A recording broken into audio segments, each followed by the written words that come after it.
Assalamualaikum warahmatullahi wabarakatuh. Apa kabar Sobat Pelatihan? Pada kesempatan kali ini saya akan menyampaikan materi perencanaan pembelajaran kurikulum merdeka di madrasah. Sobat Pelatihan yang berbahagia, pada materi ini kita akan mempelajari beberapa poin. Yang pertama yaitu pembelajaran paradigma baru. Poin kedua, konsep pembelajaran. Poin ketiga, pengorganisasian pembelajaran, dan poin yang keempat adalah pembelajaran berdiferensiasi. Sahabat pelatihan yang berbahagia, sebelum kita melanjutkan pada pembahasan yang pertama, ada beberapa hal yang perlu saya ajak sobat pelatihan semuanya melakukan muhasabah. Yang pertama, apakah selama ini pembelajaran di madrasah sudah memperhatikan konteks serta ciri madrasah dan daerah? Yang kedua, apakah pelaksanaan pembelajaran dan asesmen selama ini yang dilaksanakan di madrasah telah mempertimbangkan karakteristik dan kebutuhan peserta didik? Yang ketiga, apakah peserta didik sudah merasa bahwa mereka ikut memiliki pembelajaran yang selama ini diselenggarakan oleh gurunya di kelas? Sobat pelatihan yang saya banggakan, berdasarkan ketiga pertanyaan tersebut, mari kita lihat bahwa pembelajaran paradigma baru sesungguhnya bukanlah sesuatu yang benar-benar baru. Pembelajaran paradigma baru pada hakikatnya adalah sebuah interaksi pembelajaran, sebuah penyelenggaraan pembelajaran yang berfokus pada hak belajar peserta didik. Oleh karena itu, guru di dalam melaksanakan pembelajaran di kelas hendaknya memperhatikan karakteristik peserta didiknya. Dan dalam kurikulum merdeka ini, guru mendapat kesempatan untuk bebas merumuskan tujuan pembelajaran yang tentu saja harus memperhatikan peserta didiknya. Setelah merumuskan tujuan pembelajaran, diharapkan guru mampu mendesain pembelajaran, merancang asesmen yang harus melihat seperti apa dan siapa peserta didik yang difasilitasi pembelajarannya. Sahabat pelatihan, dalam memfasilitasi kebutuhan peserta didik inilah guru juga perlu memperhatikan apakah di kelasnya dan juga di madrasahnya terhadap peserta didik yang memiliki kebutuhan khusus. Ketika seorang guru mengetahui bahwa di kelasnya terdapat peserta didik yang memiliki kebutuhan khusus, maka guru harus memberikan layanan pembelajaran yang akomodatif agar setiap peserta didik, apakah mereka memiliki kebutuhan khusus ataupun tidak, mereka tetap bisa belajar, mereka bisa berkembang, mengembangkan potensinya sesuai yang Tuhan anugerahkan. Sahabat pelatihan, terkait dengan paradigma pembelajaran baru tersebut, ada beberapa prinsip yang harus diperhatikan oleh para guru. Yang pertama yaitu guru ketika akan merancang pembelajaran diharapkan mampu merancang dengan memperhatikan karakteristik peserta didiknya. Disadari bahwa peserta didik itu memiliki kondisi, memiliki kesiapan belajar yang berbeda. Maka agar setiap peserta didik mendapatkan hak belajarnya, yang pertama harus dilakukan oleh guru adalah mengetahui apa dan siapa peserta didiknya agar mereka dapat belajar secara efektif. Apakah peserta didiknya itu memiliki kesiapan belajar yang sama? Apakah minat mereka dalam pembelajaran itu sama? Apakah profil atau gaya belajar mereka itu sama? Setidaknya 3 hal mendasar inilah yang harus dihimpun oleh guru agar karakteristik belajar peserta didiknya dapat dipahami dengan baik. Baik Bapak Ibu, prinsip yang kedua dari pembelajaran adalah membangun pembelajar sepanjang hayat. Salah satu kritik yang dilontarkan pada kurikulum yang sudah terlaksana selama ini adalah bahwa guru masih belum maksimal di dalam memberikan bekal keterampilan hidup. Oleh karena itu, pada kesempatan kali ini, yaitu dalam implementasi kurikulum merdeka, diharapkan peserta didik itu diberikan kesempatan diberikan fasilitasi agar mereka memiliki keterampilan, kecakapan untuk mereka menjadi bagian dari komunitas masyarakat. Prinsip yang ketiga, yaitu mengembangkan atau fokus pada pengembangan kompetensi dan karakter peserta didik. Sobat pelatihan yang berbahagia, selama ini ada kecenderungan ketika guru masuk ke dalam kelas, maka fokusnya bukan dan tidak selalu untuk memaksimalkan kompetensi siswanya. Namun yang difikirkan masih cenderung pada beban muatan materi yang terlalu syarat. Sehingga ketika masuk ke kelas, guru itu berpikirnya cenderung, yaitu apakah materi saya masih banyak ataukah tinggal sedikit, waktu saya yang tersisa untuk masuk kelas itu masih banyak ataukah tinggal sedikit. Sehingga fokus tugas guru untuk memaksimalkan penguasaan kompetensi cenderung sedikit tersisihkan, walaupun bukan berarti diabaikan sama sekali. Itu yang pertama. Yang kedua, bahwa ketika siswa belajar, sesungguhnya yang dipelajari bukan hanya sekadar pengetahuan, keterampilan, namun yang mendasar dan tidak kalah pentingnya adalah penguatan karakter. Oleh karenanya, pada implementasi kurikulum Merdeka, kedua hal ini, yaitu kompetensi dan penguatan karakter, harus diimbangi, harus dikembangkan secara maksimal dan bersamaan. Prinsip yang keempat, yaitu kurikulum Merdeka ini, ketika nanti guru merancang pembelajaran, maka hendaknya dirancang secara kontekstual.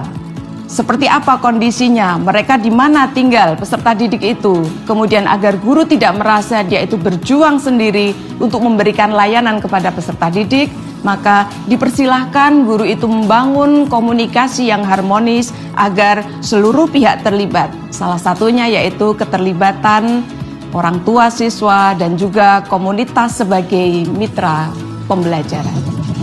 Yang terakhir yaitu berorientasi pada masa depan. Belajarnya peserta didik saat ini sesungguhnya bukan hanya untuk kepentingan penguasaan kompetensi hari ini, namun yang lebih penting lagi adalah bagaimana menyiapkan mereka menjadi generasi masa depan bangsa. Oleh karena itu, Bapak Ibu, di dalam interaksi pembelajaran hendaknya aktivitas pembelajaran, konten-konten materi pembelajaran diarahkan untuk memberikan keterampilan bagi peserta didik untuk siap menjadi bagian dari komunitas masyarakatnya. Sahabat pelatihan yang berbahagia, di dalam implementasi kurikulum Merdeka di madrasah, utamanya dalam pelaksanaan pembelajaran, ada sebuah siklus yang perlu diperhatikan. Bahwa siklus tersebut orientasi utamanya adalah untuk mencapai target kurikulum.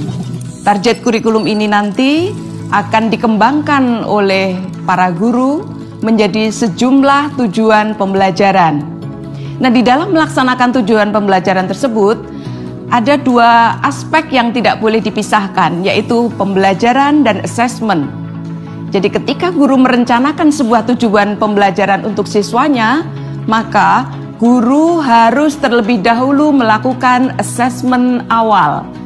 Mengapa? Karena melalui assessment awal ini diharapkan guru itu tahu yang akan difasilitasi belajar itu sesungguhnya siswa yang bagaimana. Agar mereka nanti mampu mencapai tujuan pembelajaran yang ditetapkan, mereka itu dapat belajar dalam situasi yang seperti apa, minat belajar mereka itu seperti apa, kemudian profil belajarnya seperti apa. Inilah pentingnya guru sebelum melaksanakan pembelajaran mengawali dengan assessment awal atau boleh disebut dengan assessment diagnostik. Ketika guru sudah mengetahui profil siswanya, maka berikutnya tujuan pembelajaran yang tadi ditetapkan, disiapkan perencanaan pembelajarannya. Nah, ketika di awal tadi guru mengetahui bahwa peserta didiknya memiliki karakteristik yang berbeda, maka desain pembelajaran yang dilakukan juga diharapkan mengikuti atau menyesuaikan karakteristik perbedaan peserta didiknya. Di poin inilah urgensi dan hal yang paling mendasar dari kurikulum Merdeka, yaitu teaching yang berada dalam fase yang sama harus memahami konten yang ada di dalam CP itu meliputi atau terdiri dari apa saja. Kemudian yang kedua, Setelah memahami konteks dan konten CP-nya di masing-masing mapel, maka berikutnya tugas guru adalah merumuskan tujuan pembelajaran. Nah, mengenai perumusan tujuan pembelajaran dari CP, kemudian nanti alur berikutnya yaitu menyusun alur tujuan pembelajaran menjadi ATP, akan ada sesi khusus yang akan membawa sobat pelatihan semuanya memahami lebih detail. Berikutnya, setelah nanti guru memiliki rumusan TP, maka TP tersebut harus diurutkan sehingga urutan tersebut nanti menjadi alur tujuan pembelajaran yang linear tentu saja. Nah, berdasarkan alur tujuan pembelajaran inilah nanti guru berikutnya diharapkan mampu merancang pembelajaran yang memahami dan memfasilitasi diferensiasi kebutuhan belajar peserta didiknya. Sobat pelatihan yang berbahagia, tujuan pembelajaran sebagaimana halnya capaian pembelajaran setidaknya ada dua aspek atau dua komponen yang harus dipahami, yaitu satu, kompetensi apa yang ada di dalam tujuan pembelajaran atau sebelumnya dikembangkan dari capaian pembelajaran. Kompetensi ini bisa memuat kompetensi dalam lingkup pengetahuan, bisa juga dalam lingkup keterampilan, begitu juga kompetensi sikap. Dan apabila pembahasannya adalah pada capaian pembelajaran, maka ketiga kompetensi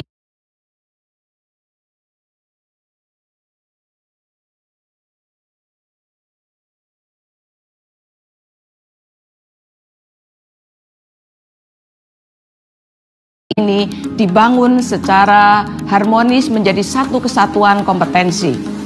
Kemudian satu lagi, mengingat bahwa nanti belajarnya peserta didik itu harus spesifik, maka spesifikasi pembelajaran diantaranya ada lingkup materi. Maka ketika nanti guru akan merumuskan tujuan pembelajaran dari sebuah CP, dua hal mendasar ini yaitu kompetensi dan lingkup materi tidak boleh diabaikan. Baik Bapak Ibu, inilah diantara yang paling mendasar dari pembelajaran berdiferensiasi. Selamat menunaikan tugas Bapak Ibu.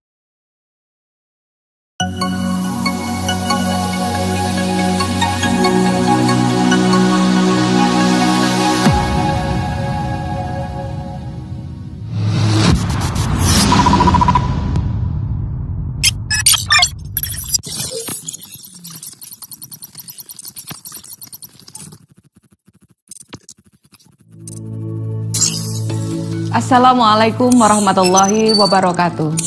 Apa kabar sobat pelatihan? Pada materi sebelumnya kita telah membahas tentang siklus pembelajaran. Sekarang kita akan membahas mengenai alur pembelajaran. Apakah sobat pelatihan telah siap? Sobat pelatihan yang saya banggakan, sebelum nanti mempelajari video pada materi berikutnya, maka pada kesempatan kali ini kita perlu melihat bahwa untuk merumuskan tujuan pembelajaran dari sebuah CP, setidaknya ada 3 teknik yang perlu diketahui. Yang pertama, yaitu merumuskan tujuan pembelajaran dari CP secara langsung setelah memahami konten CP-nya. Yang kedua, yaitu merumuskan tujuan pembelajaran dengan cara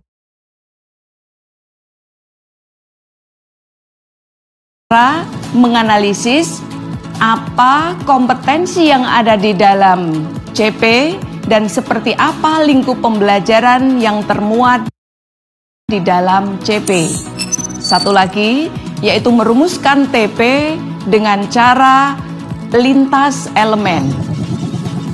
Hal penting yang perlu dipahami sobat pelatihan bahwa pada setiap mata pelajaran, selain mengenal ada capaian pembelajaran, perlu dipahami bahwa pada masing-masing mata pelajaran nanti akan memiliki atau terbagi menjadi sejumlah elemen. Dan masing-masing capaian pembelajaran pada tiap mata pelajaran bermula dari tiap elemen tersebut. Sehingga ketika nanti guru itu merumuskan tujuan pembelajaran, akan muncul tujuan pembelajaran dari elemen pertama, capaian pembelajarannya apa. tujuan pembelajarannya terbagi menjadi berapa. Elemen kedua, CP-nya berupa apa, tujuan pembelajarannya menjadi seperti apa. Nah, pengembangan tujuannya seperti yang sudah kita pelajari tadi, ada 3 teknik. Dalam bayangan kita, ketika nanti guru sudah merumuskan TP dari masing-masing CP di tiap elemen, maka akan terkumpullah sejumlah tujuan pembelajaran. Setelah guru memiliki tujuan pembelajaran untuk CP di satu fase, maka selanjutnya TP atau tujuan pembelajaran tersebut harus diurutkan. Urutan dari tujuan pembelajaran ini selanjutnya disusun menjadi sebuah alur tujuan pembelajaran mulai dari awal fase sampai dengan akhir fase. Nah, urutan dari atau alur tujuan pembelajaran mulai awal sampai akhir fase inilah yang dikenal dengan istilah ATP, yaitu alur tujuan pembelajaran. Bagi guru yang dalam satu fase itu memuat lebih dari satu kelas, guru perlu menyepakati di kelas awal atau pada fase awal itu mulainya di TP nomor 1, lalu nanti diselesaikan atau berhenti di TP yang keberapa, kemudian tingkat atau kelas berikutnya mengawali dari mana, disitulah di antara pentingnya kolaborasi antara guru yang berada dalam satu fase.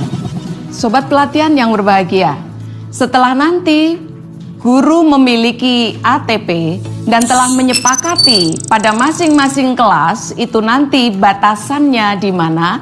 Tentu dalam menentukan TP ini tadi memperhatikan karakteristik peserta didiknya, maka sebelum melakukan dan melaksanakan pembelajaran yang perlu dilakukan oleh guru adalah menyiapkan dokumen perencanaan pembelajaran. Untuk dokumen perencanaan pembelajaran, guru memiliki opsi apakah akan menyiapkan RPP ataukah menyiapkan modul ajar. Fungsi dari keduanya sesungguhnya sama, hanya yang membedakan adalah komponen yang ada di dalamnya. Jadi fungsi dari RPP atau modul ajar itu sesungguhnya sama. Ketika guru yang bisa disiapkan baru menyusun RPP, maka sekurang-kurangnya unsur yang ada di dalamnya adalah satu, tujuan pembelajaran yang akan dilaksanakan itu nanti apa targetnya. Kemudian yang kedua unsurnya adalah langkah-langkah atau kegiatan pembelajaran yang nanti akan didesain untuk membantu dan memfasilitasi peserta didik mencapai tujuan pembelajaran itu seperti apa.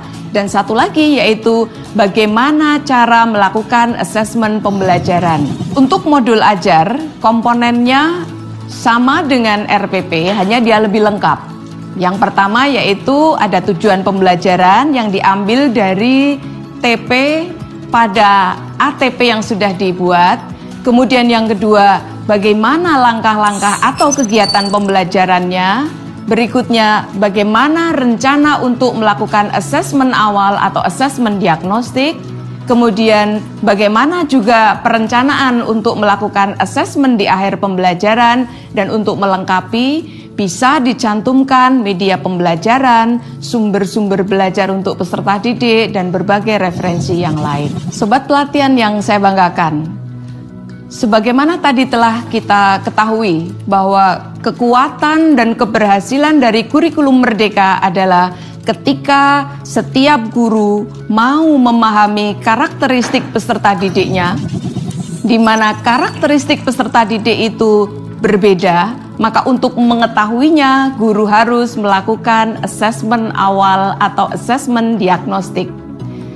Agar bisa melakukan pembelajaran berdiferensiasi, maka sudah barang tentu guru harus tahu apakah benar siswanya itu berbeda. Dan jika benar siswa berbeda, maka nanti bagaimana tindakan yang perlu dirancang. Perbedaan yang perlu diketahui oleh guru di dalam menyiapkan pembelajaran yang berdiferensiasi, yang pertama adalah kesiapan belajar peserta didik. Sebelum nanti peserta didik itu mempelajari sebuah pembelajaran dengan konten-konten baru, dengan standar kompetensi yang berbeda dan baru, maka guru harus di awal menyiapkan atau mengetahui kesiapan belajar dari peserta didiknya. Apakah untuk mempelajari materi baru, peserta didiknya sudah siap? Maka dalam hal ini, guru dapat melakukan sejumlah cara. Misalnya, dengan memberikan pertanyaan, dengan memberikan sebuah atau melakukan wawancara dan seterusnya, sehingga guru itu bisa tahu siswanya ternyata memang berbeda, dan yang dari siswa berbeda itu berapa banyak. Ketika nanti mereka perlu diberikan layanan yang berbeda, seperti apa bentuk perbedaan yang bisa difasilitasi. Yang tidak kalah pentingnya adalah siswa itu diketahui bagaimana minat mereka, apakah mereka itu memiliki minat yang sama. Begitu juga gaya belajarnya, apakah semua siswa itu bergaya visual, ataukah ada yang auditori, atau jangan-jangan di antara peserta itu ada yang memiliki gaya belajar yang kinestetik. 3 hal inilah yang perlu dijadikan data penting bagi guru sebelum nanti merencanakan pembelajaran.